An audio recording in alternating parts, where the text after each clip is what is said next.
Sanibona, igama lami nguSiyanda Maphumulo. Imina lo obhala amathoyilethi.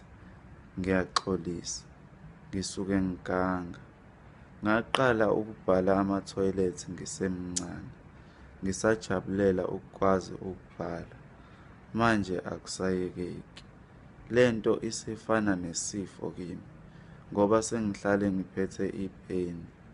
Ungaze ufunge ukuthi ngisebenza e-ofisi noma ngiwuthisha, kanti cha, ngiwuLopholo nje ozibhalela amathoyilethi. Sengizamile ukubhalela uZola 7 ngicela usizo, kodwa akangiphendulanga. Mhlampe wacasulwa ukuthi naye ngambhalela khona ethoyilethi. Ngicela onosizo angithinte enombolweni yami engiyibhalile ethoyilethi eliseduze nawe. Ngiyabonga. Imina ozithobayo, uSiyanda Maphumulo obhala amathoyilethi.